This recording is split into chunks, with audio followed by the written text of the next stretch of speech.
Alright, so welcome back to our Comic Book Wednesdays. Yay! Woo! As not a somewhat weekly series, um, we're talking about Spider-Man. So you guys are Spider-Man, all. Spider-Man. Um, yeah, so Superior Spider-Man, we're back. We have um, gone through three more issues. We did 7, 8, and 9. Is that right, guys? Mm-hmm. Yes. Alright, so general thoughts, overall feelings on the I'm books. enjoying it, that's for sure.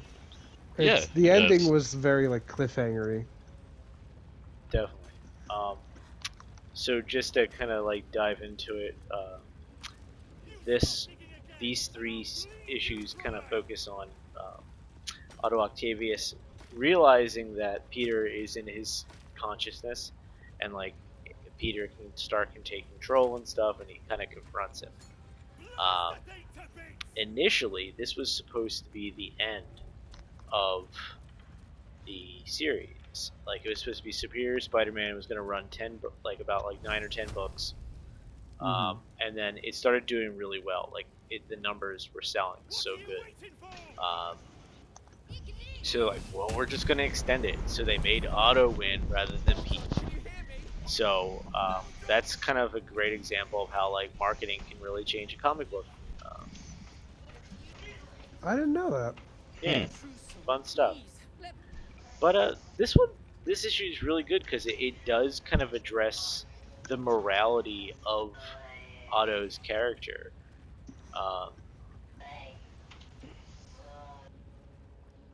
yeah, I mean, he's doing things like saving a little girl, while at the same time, like Pete was trying to stop him because he was afraid of getting caught. You know, it's kind of yeah. crazy. Um yeah, it's kind of weird that they do change spots that way. Like cuz Pete's the one that's supposed to be the always, trying to save everybody and doing that and, you know, not wanting to get caught because he doesn't want to lose his consciousness in the body to Octavius. It was an odd situation. Definitely, definitely really odd. I mean, like it's weird to see our heroes flip flop moralities with the villains. And I'm not I mean, you saying, you know I always had a problem with that. Like when they did it with Cap, that was one of my least favorite runs of Captain America. But yeah, it no, it is interesting to see it happen when it does. it's like you have these totems, these pillars in the comics, and they're usually like a certain way. And when they change, you're like, what the hell was that? Like, what's going on? Like, Yeah, and then like, but the trick of it is, I guess then, how does the writer bring the character back to what we knew? Because by the end of it, they're going to bring this character back to a normal, and that's that arc, and that's what really makes it interesting to me. yeah, agreed.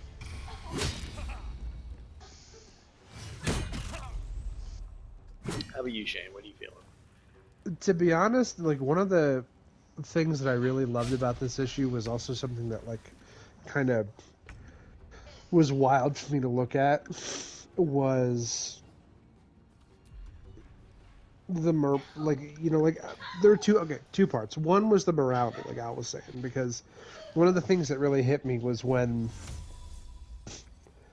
they were trying to get that piece of equipment, and the person was like, no, no, no, no, we're using this to save people. Like, what are you talking about? We're not, like, Spider-Man, don't attack us. We're not trying to do anything to you. And Otto instantly was just like, oh yeah, this is not what I thought it was going to be. And he was all surprised. And Mm-hmm. like, he even pointed that out to Peter, and he was just like, you were so ready to let go of this, and that would have meant saving this person. Peter was like, well, that's not what I meant, like, putting Mm-hmm. words in his mouth or whatever. But Peter was more concerned in that moment with how that would affect him personally. Yeah. And like that was wild to me. Of like, oh, he was so worried about this. So, no, that was really interesting. But yeah, the fight was probably one of my favorites, which I know we'll get to. But like, yeah, that was just really That fun. was intense. I'm not gonna lie. Yeah. It was really an enjoyable part of the read for me. It's well done, and it's the part of this book that like stuck out in my head the most, honestly. Like when I was thinking about picking this, I was thinking of this issue specifically, issue number 9, and just that fight between Otto and Peter. It's really good. The panel work is really cool. Like the way they break things up, um, the individual panels that led to Pete disappearing. Like wow, it just goes black. Really cool. Like as he starts to forget like Who he is, who he is, and what he's been doing, and like you could see the words on the Daily Bugle start to change because he's like losing the memory of it. Like that was wild. Not being able to remember who Uncle Ben was and his name at the end of it, and it was wild. It was a really well done section of the comic.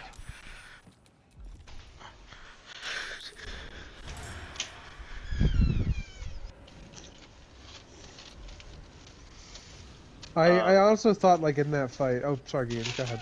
No, continue. In that fight where like they're both, they both appear like in like the Doc Ock and Peter form, and then Peter was like, "You can't get rid of me because I'm Spider-Man," and then Doc Ock was just like, "Well, yeah, me like, too." Me too. And he's like, "What? Is this really how you see yourself? Like, what the fuck?" Like he didn't know what to do. I like that. I thought was interesting. Yeah. He's like, you have a chance to be good and do good, and he's like, no, I have a chance to be superior. It was like, well, that's still Doc Ock, but damn, this is good writing. Yeah, and I love the depictions of that where they like rip their faces off, and instead of it, like the masks are underneath their face, and it's like blood coming up. It's really cool. I like how the event just to change gears a little bit. The Avengers like they fight him, and then they test to see if he's a Skrull. Like, so that was pretty good. I like that a lot. It was pretty funny. Like that's the only thing they decided to test for. Yeah, they were like, "Well, sorry for wasting your time," and he was like, "No, it's fine." I did like how they like he like made a nod at like the other comics that we were reading, with during the other Avengers comics when Tony was off in space, because you were saying this is why Pete was acting so goofy in those comics, because they're running at the same time. Right. And it was nice for them to reference the other comic and not have Tony be there and know why, Right. Exactly, because he is part of the Avengers team. He is actively assisting them.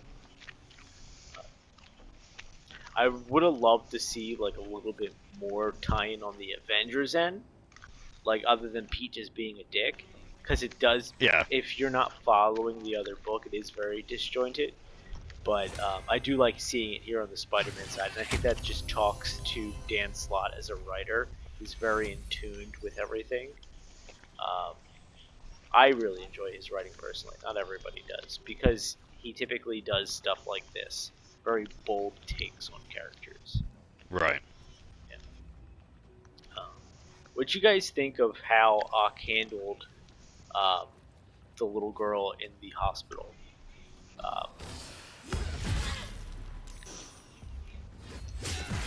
I think once he realized... Just how he handled it. I think once he realized that what was going on and why what was the guy's name? Cardiac, yeah. Was stealing it for an actual good reason. I think it was kind of nice to see the humane side of Ock and wanting to help her, and like the point where he got to where she gave him the little stuffed animal or whatever it was, and he's like, "Wow, I've never gotten gifts before." You know, it was an interesting aspect of the character.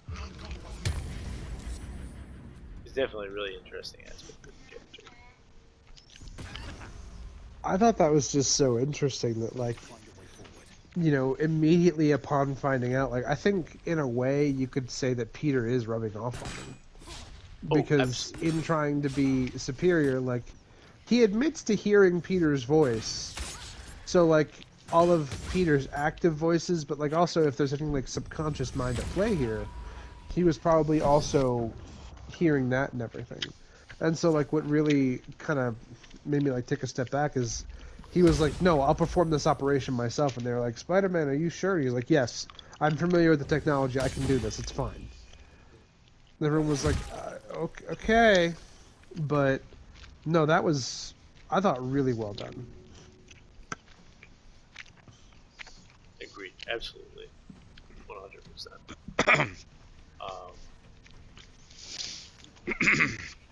Yeah, I mean, it's really, really cool to see everything play out now. I'm trying to remember exactly how the issue just ended with him being on his own, right?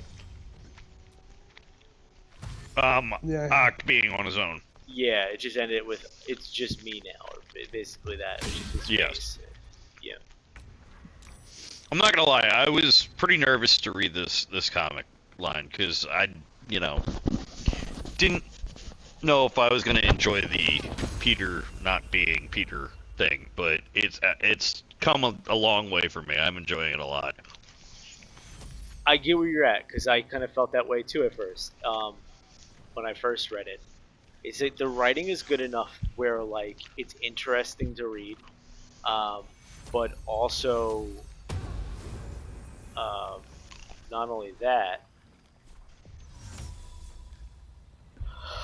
but you do get enough Peter where it's not unbearable to be like, you know, reading just this Ox story. Yeah, because it is you are getting Peter Parker. Like there is a lot of it there, which is cool. You know, like it's enjoyable for that aspect that you do get enough of Peter Parker to make it seem like it's a Parker story and not a Ox story. Right. It's a Spider-Man story. Right. You know, they're in a way like taking these different moments and like not only do they expand on Otto Octavius as a person because we do get a lot of cool backstory overall in this, but it changes his character, and you almost like as you continue to read this, like you'll slowly start to see him develop bonds with characters in this mythos that you weren't expecting him to have bonds with. So that was always fun for me. Yeah, I can see that. Yeah, it's an interesting book. I still think Black Widow might figure it out. She might. I mean, there might be a couple people that figure it out. Because, I mean, there is someone who's onto it. That one news reporter is starting to catch on. That was like not really a throwaway part, but it was such a small part compared to everything else that happened in these books. Yeah.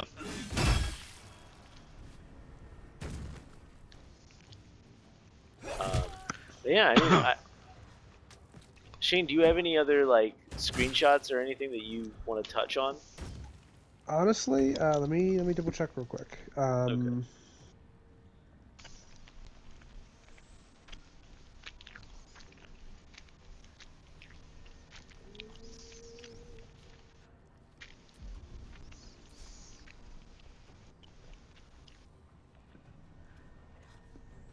So even before, like, it was after the operation, one of the screenshots that I took was, you know, one of the things that he said was, I was wrong about you two. Look at all of this. A secret underground race, impressive equipment, minions, working outside the law, but doing good. I approve, in fact. I'm like, I don't know what, you know, Doc Ock is planning in the future, but I could definitely see it putting into, like, some sort of anti-hero type thing if he continues to hold Peter, because like he's already in that direction. But that was one of the things I liked about it, is he set off to Excuse me. be, he always said that he set off to be superior Spider-Man, and he's been trying, and for me at least, he's been struggling to figure out what that meant, because initially it was just, I'm going to be better than Peter Parker. And he's already been proving that he can be better than Parker. And in this instance, he was like, no, Peter never, to me at least, he was like, Peter never considered this as an option. And I think this is a fantastic thing. Yeah, no, and like I take it one step further. He's admiring this like base of operations. Is he going Yeah. to kind of meld his supervillain ideas, having henchmen and goons, but like them being good guys? That'd be interesting. That would be cool. I don't know how I feel about Spider-Man having henchmen, but you know. Yeah, no, I wouldn't exactly like it either, but it might be an interesting take. Yeah. No, definitely. More of a network, like Right. everybody has their sidekicks.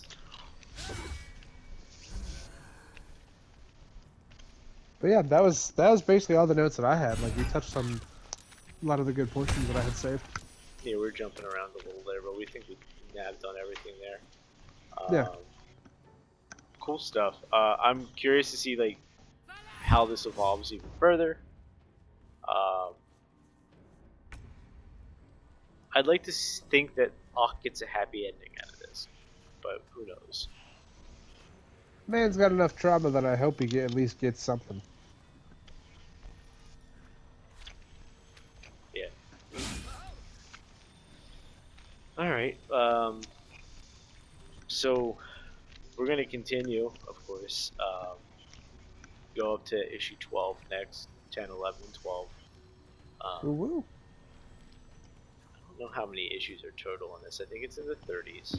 So we got a little bit more to go. There's a nice story here. We got things to look forward to, like the Green Goblin sighting from a couple issues ago. That really hasn't gotten anywhere Yeah, they haven't yet. done anything with that yet. Yeah. Any other villains maybe you want to see Ock go against?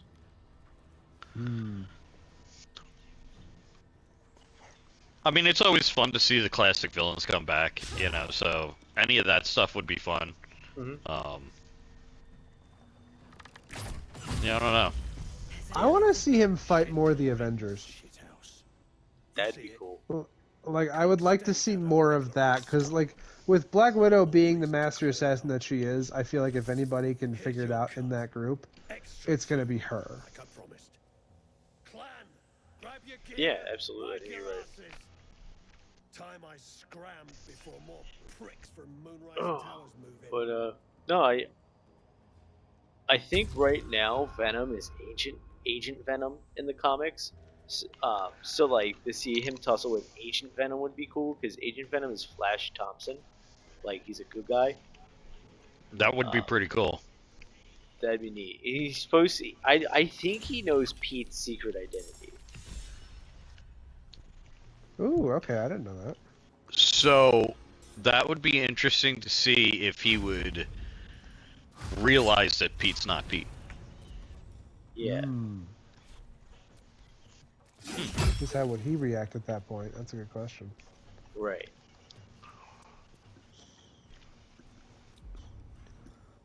Okay. That would be Yeah. an interesting one to go to see. Yeah. Yeah. I'd be No. interested in that. It'd be really, really cool to see that. And like Venom is still Venom. Like he'll fuck him up. Oh yeah.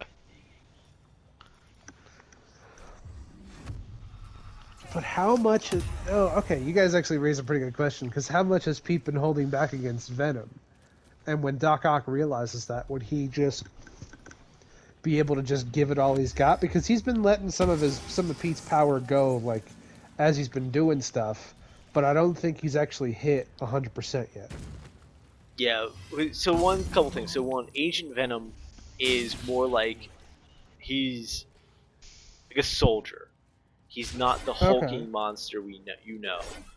Two, Venom is the antithesis of Spider-Man. He is created, like his point is to be Spider-Man's bully. So if we talk about Spider-Man as a character, his whole point, the whole like persona of Spider-Man, is for Pete or you and me as a reader to come above our problems, to raise above our bullies. And what made Venom such a great villain is he is Spider-Man's bully. So like Pete rises above his villains, his bullies, and he beats them. But the whole point of Venom is he can't beat them. You know, it's like it's really hard for him to do that. Yeah. It's terrifying for him. His spider sense doesn't even work against Venom, or it shouldn't, as far as the comics are concerned. So it's like, how does Ox go against that? And then to even add a bit, he's not even the biggest threat I think he would face because it is Agent Venom at this time. It is not Eddie Brock hulking monster Venom. You know. Okay, I didn't actually know that there was like a.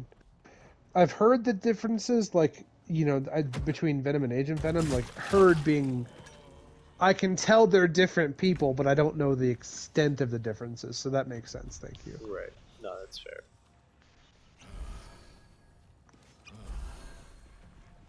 But yeah, no, it's cool. It's cool stuff. Spider-Man comics are fucking awesome. I'm glad we're reading it. But I really don't have much more to say. I'm kind of just rambling at this point. So Yeah, definitely. That's all good. No, like I said, definitely enjoying it more than I thought I was going to, and can't wait to see where it goes. cool. Glad to hear it. All right. Well, I think that's it for us. That was our Comic Book Wednesdays, and we're your hosts. I'm Ian. I'm out. And I'm Shane. Good night, everyone. Night, y'all. Good night.